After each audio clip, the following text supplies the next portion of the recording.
따뜻한 물수건이 그의 그곳까지 닿았습니다. VIP 특실, 오후 3시 침상 케어 시간이었어요. 47세 재벌이세 환자의 숨소리가 달라지더니 얇은 환자복 아래로 무언가 솟아올랐습니다. 이불까지 밀어올리는 그 크기에 저는 눈을 떼지 못했어요. 꽤 괜찮아요. 젊으시네요.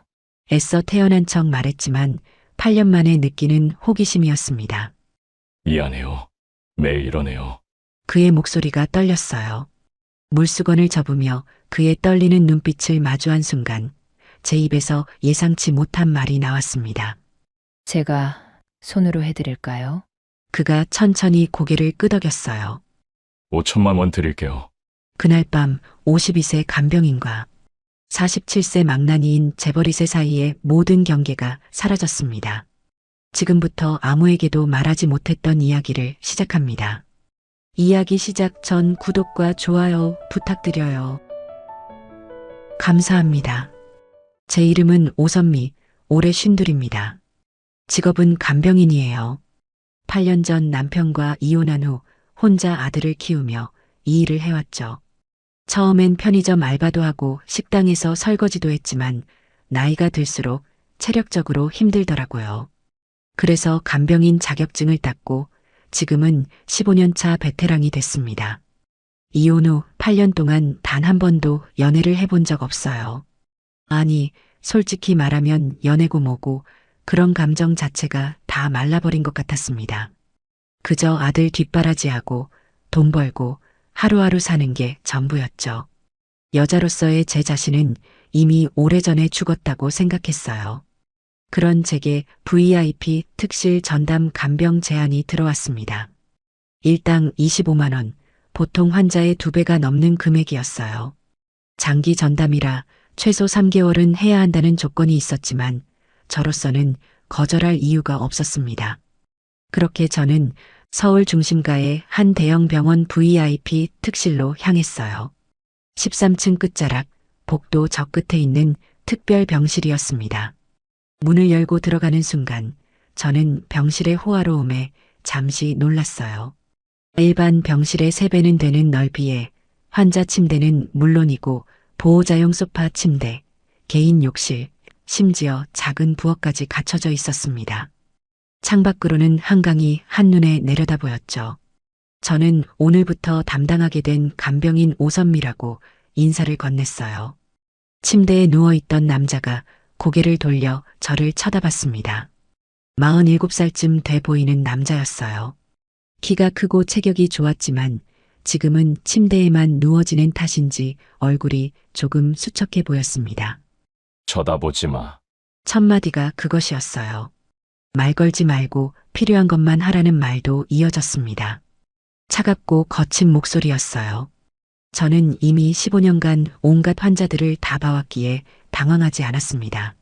네, 불편하신 곳 있으면 말씀하시라고 담담하게 대답하고는 병실 한쪽에 제 짐을 정리하기 시작했어요. 코디네이터가 귀띔해준 정보에 따르면 이 환자는 대한제약 회장의 차남 강도연이라고 했습니다. 오토바이 과속사고로 척추 4~5번을 다쳐서 석 달째 침대 신세를 지고 있다고 했죠. 그런데 문제는 환자의 과거였어요. 집안의 골칫거리였대요. 형은 회사 경영을 배우는 후계자인 반면 이 환자는 어릴 때부터 방치됐고 술과 여자와 도박으로 집안 망신만 시켰다고 했습니다. 4년 전 이혼까지 했고요. 그래서 가족들도 병문안을 거의 안 온다고 했어요. 병실을 둘러보니 정말 그 말이 맞는 것 같았습니다. 문병 온 흔적이 전혀 없었어요. 꽃 한 송이, 과일 바구니 하나 없는 휑한 병실이었죠. 이렇게 넓고 호화로운 공간인데 이상하게 쓸쓸한 느낌이 들었습니다. 점심 식사를 도와드리려 했지만 환자는 거절했고 척추 손상 환자는 무리하시면 안 된다고 말하자 시끄럽다며 나가라고 소리를 질렀습니다. 저는 한숨을 쉬었어요. 돈 많은 망나니구나. 그래도 환자는 환자지. 속으로 그렇게 생각하며 묵묵히 일을 시작했어요. 처음 며칠은 정말 힘들었습니다. 환자는 저와 눈도 마주치지 않으려 했고 제가 뭘 하려고 하면 짜증을 냈어요.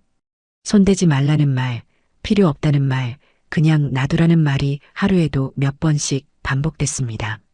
하지만 척추 손상 환자는 혼자서 할 수 있는 게 거의 없어요. 식사도 용변도 씻는 것도 전부 도움이 필요하죠. 결국 강도연 환자는 제 도움을 받을 수밖에 없었고 그때마다 자존심 상해하는 게 느껴졌습니다. 이 사람도 참 불쌍하네. 겉으로는 재벌 2세지만 실제로는 가족한테도 버림받고 혼자 병실에 갇혀 있는 외로운 사람이었어요. 그렇게 일주일이 지났습니다. 저는 전문 간병인답게 묵묵히 제 일을 했고 환자는 점점 저에게 익숙해지는 것 같았어요. 말투는 여전히 거칠었지만 예전처럼 소리를 지르거나 하지는 않았습니다. 그러던 어느 날 아침이었습니다. 제가 평소처럼 7시에 병실에 들어갔을 때 저는 예상치 못한 광경을 목격했어요. 환자의 침대 이불이 이상하게 솟아올라 있었습니다. 마치 텐트를 친 것처럼 말이죠. 하지만 저는 아직 몰랐습니다. 이 괴팍한 환자가 제 8년간의 메마른 감정을 깨울 거라는 걸. 아침 인사를 건네며 병실 커튼을 열었습니다. 따뜻한 아침 햇살이 병실 안으로 쏟아져 들어왔어요. 강도연 환자는 여전히 침대에 누워 천장만 바라보고 있었습니다. 기분이 어떤지 물었더니 괜찮다고 짧게 대답했어요. 일주일 전보다는 훨씬 부드러운 목소리였습니다. 침대 시트를 갈아드리겠다고 말하며 몸을 한쪽으로 돌려드릴 테니 힘을 빼고 있으라고 했어요. 저는 평소처럼 침대 시트를 교체하기 위해 이불을 걷어냈습니다. 그런데 그 순간이었어요. 제 손이 멈칫했습니다. 환자의 얇은 환자복 아래로 무언가가 아주 명확하게 솟아올라 있었거든요. 이불까지 밀어 올릴 정도로 큰 텐트였습니다. 저게 뭐야? 순간적으로 그런 생각이 들었어요. 15년간 간병 일을 하면서 이런 상황이 전혀 없었던 건 아닙니다. 남자 환자들의 경우 아침에 생리적 반응이 있는 건 자연스러운 일이니까요. 하지만 저렇게 크기가 보지 마세요. 강도연 환자의 목소리가 떨렸습니다. 얼굴이 새빨개진 채 이불을 더 끌어당기려고 했지만 척추 손상 때문에 제대로 움직일 수가 없었어요. 죄송하다는 말과 함께 자신이 통제할 수 없다는 말이 흘러나왔습니다. 저는 재빨리 정신을 차리고 전문가답게 대응했어요. 괜찮다고, 자연스러운 현상이니 걱정하지 말라고. 최대한 담담한 목소리로 말하며 시트 교체를 계속했습니다. 하지만 솔직히 말하면 제 마음속은 전혀 담담하지 않았어요. 8년 만에 보는 건데 이혼한 지 8년이 지났어요. 그동안 저는 여자로서의 감정을 완전히 잊고 살았다고 생각했습니다. 그런데 지금 제 시선은 자꾸만 그곳으로 향하고 있었어요. 아니야, 오선미. 정신 차려. 스스로를 다그치며 재빨리 시트 교체를 마쳤습니다. 시트를 갈기 위해 침대 쪽으로 몸을 깊이 숙였을 때였어요. 강도연 환자가 갑자기 시선을 천장으로 돌리며 숨을 참는 게 느껴졌습니다. 괜찮으시냐고 물었더니 괜찮다고 대답했지만 뭔가 이상하다는 생각이 들었어요. 그 후로 매일 아침이 똑같았습니다. 제가 병실에 들어가면 어김없이 이불이 텐트처럼 솟아올라 있었고 강도연 환자는 부끄러워하며 고개를 돌렸어요. 죄송하다는 말이 반복됐고 저는 괜찮다고, 건강하시다는 증거라고 똑같은 대답을 했습니다. 일주일이 지나자 저는 점점 그것을 의식하게 됐어요. 시트를 갈 때마다, 침대를 정리할 때마다 제 시선이 자꾸 그곳으로 향했습니다. 나 왜 이러지? 미쳤나? 밤에 집에 돌아와서도 그 생각이 자꾸 났어요. 8년 동안 완전히 잊고 살았던 감정들이 조금씩 깨어나는 것 같았습니다. 나도 여자인데 궁금한 거겠지. 스스로에게 그렇게 변명하면서도 제 안에 무언가가 변하고 있다는 걸 부정할 수 없었어요. 2주일째 되던 날이었습니다. 평소처럼 시트를 교체하는데 강도연 환자도 제 반응을 살피고 있다는 걸 느꼈어요. 제가 보는 걸 알면서도 이불을 덮지 않았습니다. 병실 안에 묘한 긴장감이 흐르기 시작했어요. 선미 씨, 그날 처음으로 환자가 제 이름을 불렀습니다. 아무것도 아니라며 그냥 수고한다는 말을 하고 싶었다고 했어요. 감사하다고 대답했어요. 짧은 대화였지만 뭔가 달라진 게 느껴졌습니다. 환자와 간병인이라는 관계를 넘어서는 무언가가 시작되고 있었어요. 그날 밤 저는 침대에 누워 천장을 바라보며 생각했어요. 이러면 안 되는데. 나 전문 간병인이야. 하지만 제 마음속 어딘가에서는 이미 알고 있었습니다. 이 감정을 멈출 수 없다는 것을요. 저는 아직 몰랐어요. 다음 주에 더 큰 사건이 기다리고 있다는 걸. 3주째 되던 어느 오후였습니다. 침상 목욕 시간이었어요. 척추 손상 환자는 혼자서 욕실에 갈 수 없기 때문에 침대에 누운 채로 몸을 씻어드려야 합니다. 오늘도 침상 목욕을 도와드리겠다고 말하자 강도연 환자가 조용히 알겠다고 대답했어요. 환자의 대답이 전보다 훨씬 부드러워졌습니다. 저는 따뜻한 물을 받아 큰 대야에 담고 물수건을 여러 장 준비했어요. 시작하겠다고 말하며 불편하시면 말씀하시라고 했습니다. 환자복 단추를 풀고 상체를 드러냈어요. 47살 남자의 가슴이 눈앞에 펼쳐졌습니다. 예전엔 운동을 많이 했는지 근육이 아직 남아 있었지만 석 달간 침대에만 누워 있어서 조금 수척해진 상태였어요. 물수건으로 가슴을 조심스럽게 닦기 시작했습니다. 시원하냐고 물었더니 좋다고 대답했어요. 환자의 목소리에서 긴장감이 느껴졌습니다. 가슴에서 복부로, 복부에서 옆구리로 천천히 닦아 내려갔습니다. 그런데 환자의 숨소리가 점점 거칠어지기 시작했어요.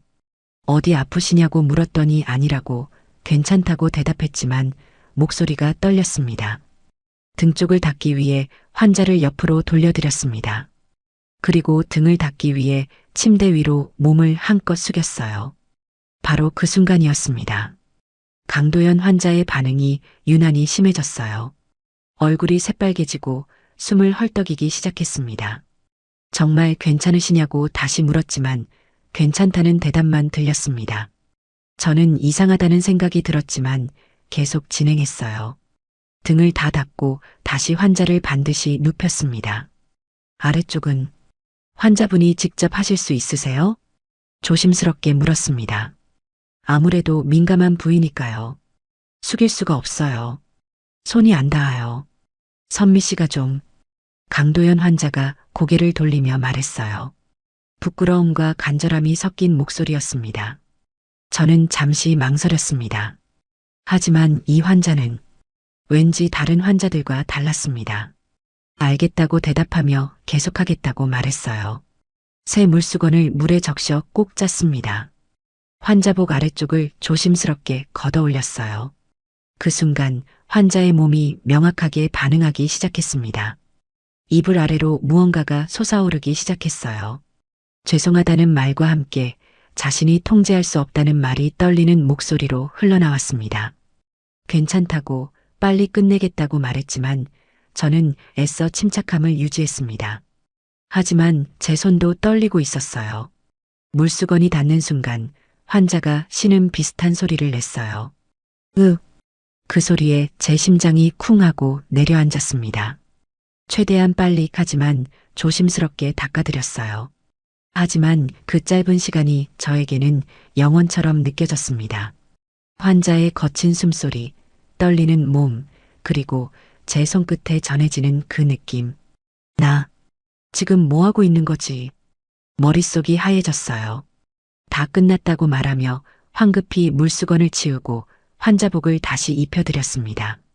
정말 죄송하다는 말이 들렸지만 저는 아니라고 괜찮다고 대답하고는 재빨리 대야와 물수건을 들고 병실을 나왔어요. 복도에 나와서야 심호흡을 할 수 있었습니다. 후, 제 손이 떨리고 있었어요. 심장이 미친 듯이 뛰었습니다. 나, 왜 이러지? 그날 밤 집에 돌아와서도 잠을 이룰 수가 없었어요. 침대에 누워 천장을 바라보며 계속 생각했습니다. 그 크기가 계속 머릿속에 맴돌았어요. 그리고 오늘 환자의 반응이 왜 그렇게 심했는지, 내가 뭘 잘못했나? 아무리 생각해도 답이 나오지 않았습니다. 그저 한 가지는 확실했어요. 침상 목욕 시간이 이제는 두렵기도 하고 솔직히 말하면 기다려지기도 한다는 것. 미친 거 아니야, 오선미. 스스로에게 되물었지만 이미 제 안에 무언가가 돌이킬 수 없이 변하고 있었습니다. 그리고 일주일 후 예상치 못한 사람이 병실을 찾아왔습니다. 4주째 되던 어느 오후였습니다. 병실 문이 열리며 한 여자가 들어왔어요. 키가 크고 날씬한 명품 옷으로 치장한 40대 초반의 여성이었습니다.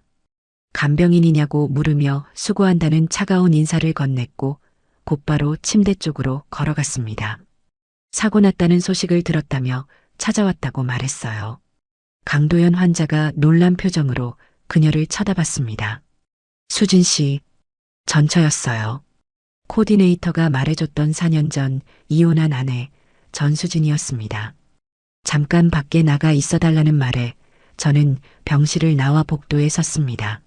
하지만 문이 완전히 닫히지 않아서 안에서 나누는 대화가 들렸어요. 뭐, 또 술 먹고 오토바이 탔다며? 전수진의 차가운 목소리였습니다. 미안해. 미안하긴. 우리 이혼한 지 4년 됐어요. 이제 남이에요. 그래도 와줘서 고마워. 고맙긴요. 병원에서 연락 와서 온 거예요. 가족 연락처에 제 번호가 남아있더라고요. 수진 씨, 당신 그렇게 살더니 결국 이렇게 됐네요. 가족들도 포기했잖아요. 형님도 한 달에 한 번 오나? 침묵이 흘렀습니다. 당신이랑 결혼한 4년이 제 인생 최악의 시간이었어요. 술, 여자, 도박. 하루도 편한 날이 없었죠. 미안해. 정말. 이제 사과도 필요 없어요. 그냥 건강 챙기고 잘 사세요. 전 이만 갈게요. 10분도 안 돼서 전수진이 병실 문을 열고 나왔습니다. 저와 눈이 마주쳤지만 그녀는 아무 말 없이 복도를 걸어 나갔어요. 조금 기다렸다가 다시 병실로 들어갔습니다. 강도연 환자는 창밖만 바라보고 있었어요. 환자분, 물 좀 드릴까요? 네. 물컵을 건네는데 그의 손이 떨렸습니다. 받아든 컵을 제대로 잡지 못해 물이 조금 흘렀어요. 괜찮으세요? 물을 닦아드리며 물었지만 대답이 없었습니다. 그날 이후 환자는 말수가 더 줄었어요. 며칠간 거의 말을 하지 않았습니다. 그러던 중 또 다른 방문객이 왔습니다. 강도연 환자의 형, 강도진이었어요. 50쯤 돼 보이는 나이에 정장을 말끔하게 차려입은 남자였습니다. 도연아, 형이다. 형? 많이 아팠지? 의사 선생님이 재활 잘하면 곧 퇴원할 수 있대. 네. 도연아, 정신 좀 차려라. 아버지가 얼마나 실망하셨는지 알아? 강도진의 목소리에 답답함이 묻어났습니다. 이번에는 제발 재활 열심히 하고 사람답게 살아. 술 끊고 제대로 된 일 좀 해봐. 노력할게. 노력이 아니라 꼭 해야 돼.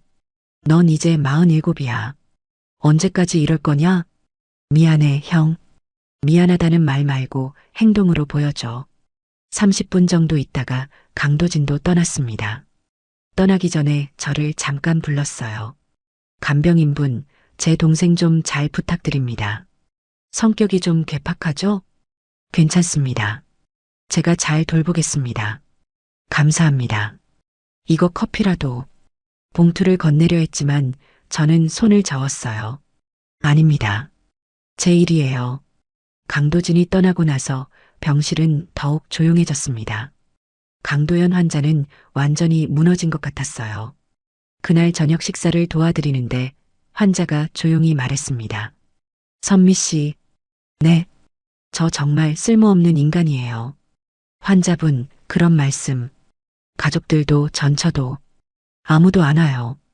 형은 의무감에 오는 거고. 목소리가 떨렸어요. 선미 씨만 유일하게 저를 사람처럼 대해줘요.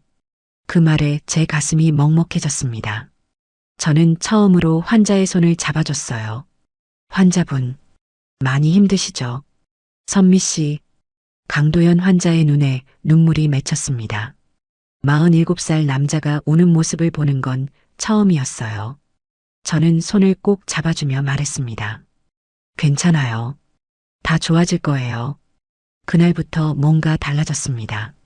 환자와 간병인이라는 관계를 넘어서 두 사람 사이에 미묘한 감정선이 형성되기 시작했어요. 5주째 되던 어느 오후였습니다. 점심 식사를 마치고 환자의 자세를 바꿔드리고 있을 때였어요. 선미 씨, 평소와 다른 진지한 목소리였습니다. 말씀하시라고 대답했더니 요즘 저 때문에 더 힘들다고 했습니다. 순간 제 손이 멈췄어요. 제가 뭘 잘못했냐고 물었더니 잘못한 게 아니라며 강도연 환자가 저를 똑바로 쳐다봤습니다. 선미 씨가 너무 좋아요. 제 심장이 쿵 하고 내려앉았습니다. 환자분, 그런 말씀. 알아요. 이상한 거. 근데 진심이에요. 그의 목소리가 떨렸어요. 이혼하고 4년 동안 이렇게 해주는 사람 없었어요. 매일 아침 선미 씨 보는 게 유일한 낙이에요. 환자분, 그리고 사실 말씀드릴 게 있어요. 강도연 환자가 조심스럽게 말을 이었습니다. 선미 씨가 몸 숙일 때 보였어요. 네, 뭐가요? 순간 무슨 말인지 이해가 안 됐어요. 간병복 사이로 가슴이. 제 얼굴이 화끈 달아올랐습니다. 그걸 처음엔 우연이었어요. 치트 갈 때. 강도연 환자가 고개를 숙였습니다. 근데 침상 목욕 때, 등 닦으실 때, 그때 완전히 보였어요. 안 보려고 했는데 그제야 이해가 됐어요. 2주 전 침상 목욕 때 환자의 반응이 왜 그렇게 심했는지. 아, 그래서 그날 반응이. 미안해요. 근데 솔직히 그때부터 선미 씨가 달리 보이기 시작했어요. 간병인이 아니라 한 여자로. 저는 할 말을 잃었습니다. 창피하기도 하고 당황스럽기도 하고 하지만 한편으로는 저는 간병인이에요. 겨우 그 말만 할 수 있었어요. 알아요. 근데 저 진짜 힘들어요. 강도연 환자의 목소리에 간절함이 묻어났습니다. 매일 아침 이렇게 반응하는데 혼자서는 할 수도 없고 3개월째 참고 있는데 미칠 것 같아요. 침묵이 흘렀습니다. 병실 안에는 창밖에서 들리는 차 소리만 희미하게 들렸어요. 선미 씨, 네, 제가 부탁 하나 해도 될까요? 무슨 부탁인데요? 제 목소리도 떨리고 있었습니다. 손으로 도와주실 수 있을까요? 그 말에 제 머릿속이 하얘졌어요. 환자분, 5천만 원 드릴게요. 저한텐 큰 돈 아니에요. 저를 뭘로 보시는 거예요? 제가 벌떡 일어났습니다. 아니에요. 강도연 환자도 급하게 말했어요. 선미 씨를 좋아해서 그래요. 돈은 그냥 선미 씨한테 피해 줄까봐. 전 말을 잇지 못하고 저는 병실을 나와버렸습니다. 복도를 빠르게 걸어 화장실로 향했어요. 세면대에 손을 짚고 거울 속 제 얼굴을 봤습니다. 새빨개진 얼굴, 떨리는 눈빛. 나 지금 뭐 들은 거지? 그날 밤 집에 돌아와서도 잠을 이룰 수가 없었습니다. 침대에 누워 천장을 바라보며 계속 생각했어요. 5천만 원. 내 1년치 수입. 하지만 돈이 문제가 아니었습니다. 근데 그게 문제가 아니야. 진짜 문제는 따로 있었어요. 나도 솔직히 궁금했잖아. 8년 만이었습니다. 이혼하고 8년 동안 단 한 번도 남자를 의식해 본 적이 없었어요. 그런데 지금은 나도 여자인데 8년 만인데 밤새 뒤척이다가 새벽이 돼서야 결심했습니다. 다음 날 아침 저는 평소보다 일찍 병실로 향했어요. 문을 열고 들어가니 강도연 환자가 놀란 표정으로 저를 봤습니다. 선미 씨, 환자분, 아니 도연 씨, 처음으로 이름을 불렀습니다. 어제 말씀하신 거 한 번만이에요. 강도연 환자의 눈이 커졌어요. 그리고 이건 우리 둘만의 비밀이에요. 정말 괜찮으신 거예요? 조건이 있어요. 저는 침착하게 말했습니다. 돈은 나중에 생각해 볼게요. 그리고 이건 제가 환자분을 불쌍히 여겨서가 아니에요. 그럼 저도 솔직히 궁금했어요. 그 말을 하는 제 얼굴이 뜨거웠습니다.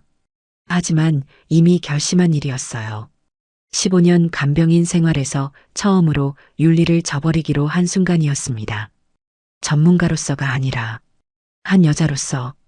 그날 밤 11시 야간 간호사 순찰이 끝나고 병실에는 저와 강도연 단둘만 남게 됩니다.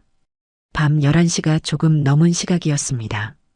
야간 간호사가 마지막 순찰을 마치고 복도의 불이 어두워졌어요. VIP 특실은 복도 끝자락이라 이 시간엔 아무도 오지 않습니다. 저는 병실 문을 조용히 잠갔어요. 선미 씨, 강도연이 침대에 누운 채 저를 쳐다봤습니다.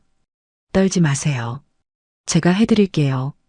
저는 준비해온 위생 장갑을 꺼내 끼고 로션 한 통을 열었어요. 병실 조명을 어둡게 줄이고 커튼을 쳤습니다. 침대 옆에 의자를 가져다 앉았어요. 눈을 감으라고 말했습니다. 정말 괜찮으냐는 강도연의 떨리는 목소리가 들렸어요. 괜찮다고 대답했지만 제 목소리도 떨리고 있었습니다. 이혼한 후 단 한 번도 남자를 이렇게 가까이에서 대한 적이 없었습니다. 손이 떨렸지만 천천히 환자복을 정리했어요. 로션을 손에 덜어 제 체온으로 데웠습니다. 차가우면 환자가 놀랄 테니까요. 시작하겠다고 말하며 조심스럽게 손을 뻗었습니다. 순간 강도연의 몸이 움찔했어요. 낮은 신음이 흘러나왔습니다. 제 심장이 미친 듯이 뛰었어요. 진짜 크네. 머릿속으로 그런 생각이 스쳐 지나갔습니다.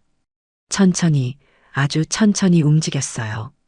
강도연의 숨소리가 점점 거칠어졌습니다. 선미 씨, 조용히 하라고 말했습니다. 야간 간호사가 지나갈 수도 있으니까요. 5분쯤 지났을까요? 강도연의 몸이 점점 긴장하기 시작했어요. 곧 끝날 것 같다는 말이 들렸고 저는 괜찮다고 대답했습니다. 준비해둔 타월로 조심스럽게 마무리했어요. 강도연은 거친 숨을 몰아쉬며 천장을 바라봤습니다. 정말 고맙다는 말이 흘러나왔어요. 이제 편하시냐고 물으며 위생 장갑을 벗었습니다. 그렇다는 대답과 함께 강도연이 제 손을 잡았어요. 선미 씨, 키스해도 될까요? 순간 망설여졌습니다. 하지만 이미 선을 넘은 마당에 고개를 끄덕였어요.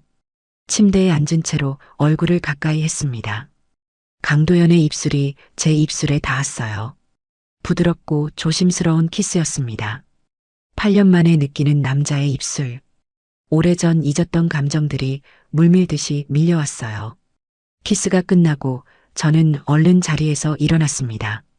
이제 가보겠다고 말하려는데 강도연이 오늘 밤 여기 계셔줄 수 없냐고 물었어요. 아무것도 안 할 테니 그냥 옆에 있어달라는 간절한 목소리였습니다. 저는 잠시 고민하다가 고개를 끄덕였어요. 간이 침대를 펴고 누웠습니다. 불을 끄니 병실이 어두워졌어요. 창밖으로 한강의 야경이 희미하게 보였습니다. 강도연의 고른 숨소리가 들렸어요. 나 지금 뭐 하고 있는 거지? 침대에 누워 천장을 바라보며 생각했습니다. 15년 간병인 생활에서 이런 일은 처음이었어요. 아니, 윤리적으로 완전히 잘못된 일이었죠. 근데 이상하게 마음이 편하네. 그동안 얼마나 외로웠는지 이제야 깨달았습니다. 혼자 살면서 감정을 억누르고 그저 돈 벌고 아들 뒷바라지하는 것만 생각했어요. 여자로서의 저는 이미 죽었다고 생각했습니다. 하지만 지금 제 이름을 부르는 강도연의 목소리가 들렸어요. 대답하자 고맙다는 말이 이어졌습니다. 잘 자라고 대답했어요.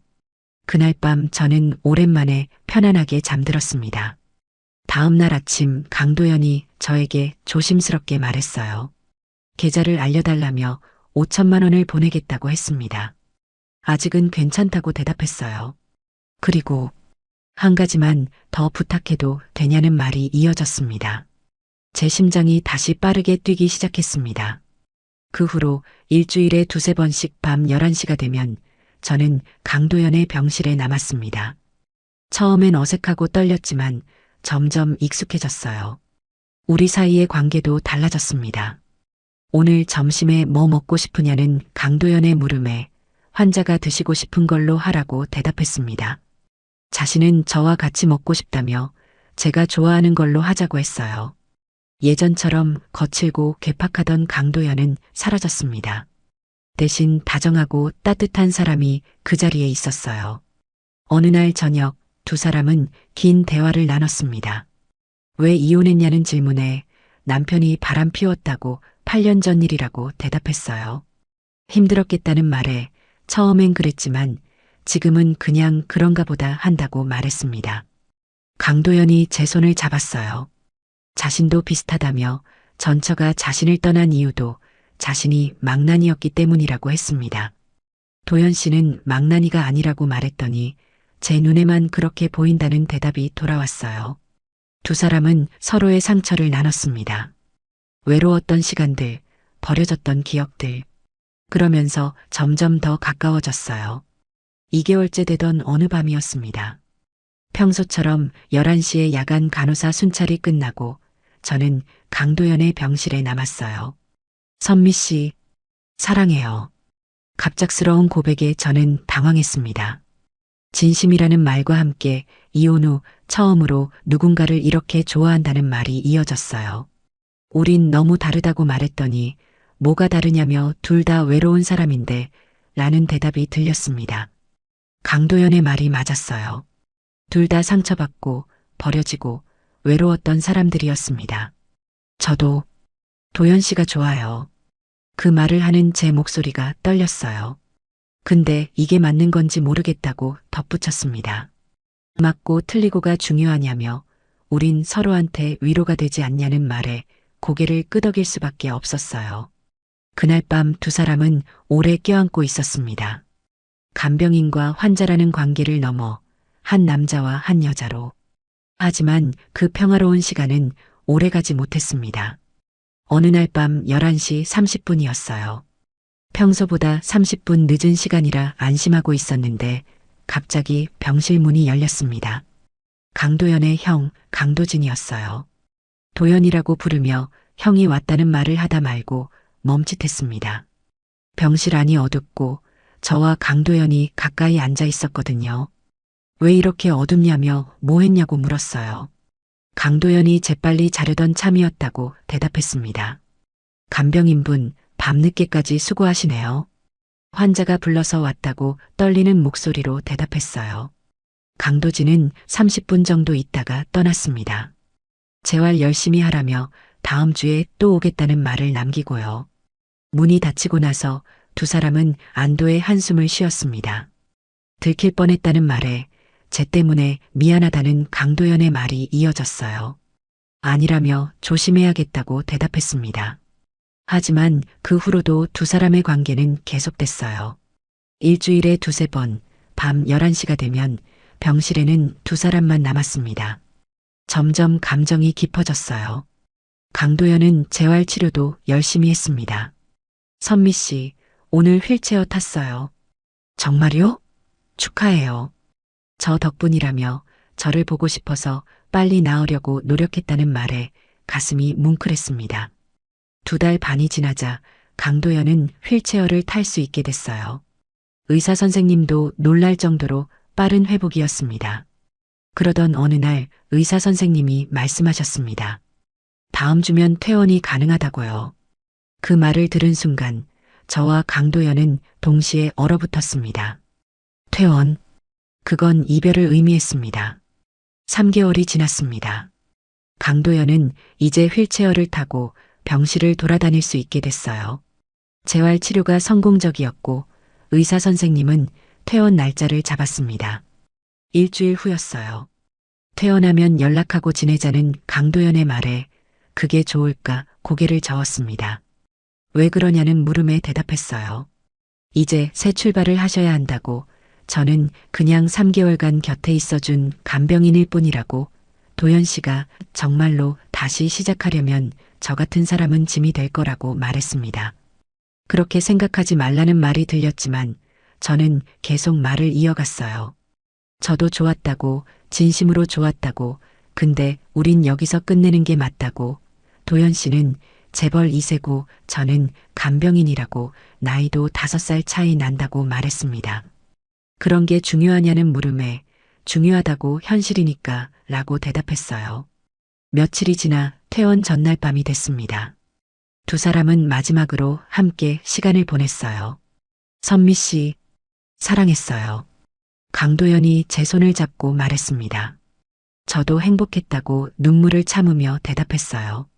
이제 정말로 새 출발하라고 술 끊고 제대로 된 일을 하라고 말했습니다.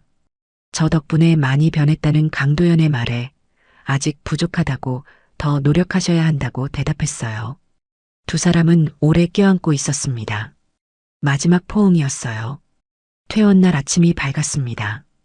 강도연의 가족들과 운전기사가 병실에 왔어요.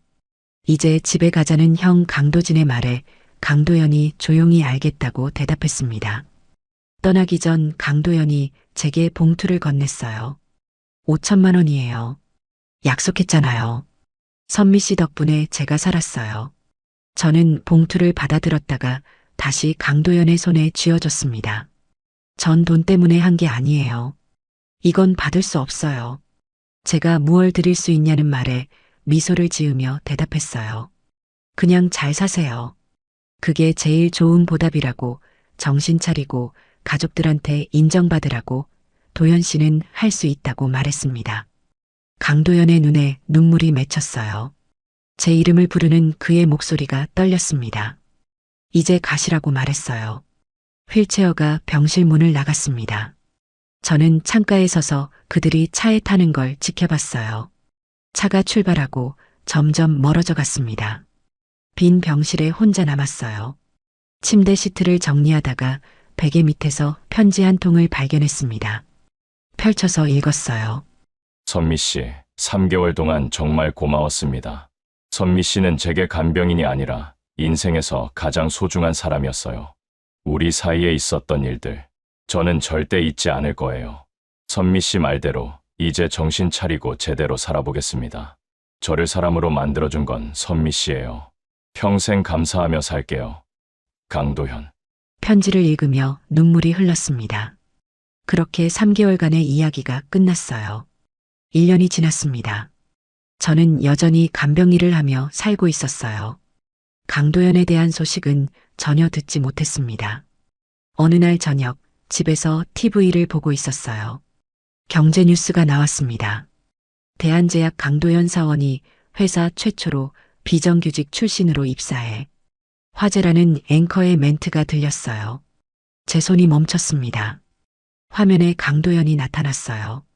배송 차량 앞에서 땀을 흘리며 박스를 나르고 있었습니다. 강 회장의 차남이 아버지 회사 말단 사원으로 입사해 배송 업무부터 시작했다는 기자의 설명이 이어졌어요.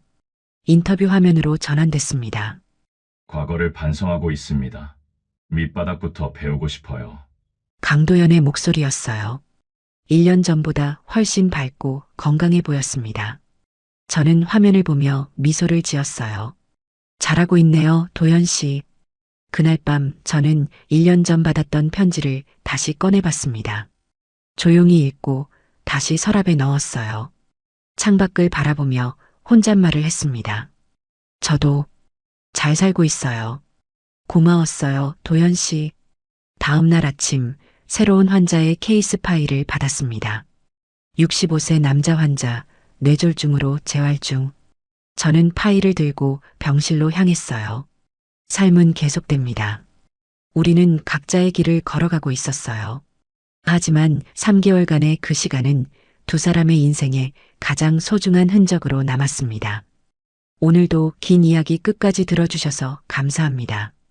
52세 간병인 선미와 47세 망나니 재벌 도현. 윤리적으로는 잘못된 관계였을지 모르지만 두 외로운 영혼이 서로를 치유한 3개월이었습니다. 선미는 돈을 받지 않았습니다. 그건 사랑이었으니까요. 그리고 1년 후 도현은 정말로 변했습니다. 선미의 말대로 새 출발을 한 거죠. 두 사람은 다시 만나지 않았지만 서로의 인생에 가장 소중한 흔적으로 남았습니다. 여러분은 이 두 사람의 선택을 어떻게 보시나요? 댓글로 의견 남겨주시고 이 영상을 지인분들께 공유해주세요. 다음에 또 다른 이야기로 찾아뵙겠습니다. 시청해주셔서 대단히 감사합니다. 황혼의 깊이 있는 이야기들을 계속 보시려면 구독과 알림 설정으로 함께 해주시고 좋아요로 응원해주세요. 여러분의 클릭 하나로 제가 영상을 제작하는데 큰 힘이 됩니다. 인생의 황혼에서 다시 피는 늦은 사랑과 우리 모두가 경험할 수 있는 외로움과 용기에 대해 이야기하는 늦게 핀 지혜였습니다.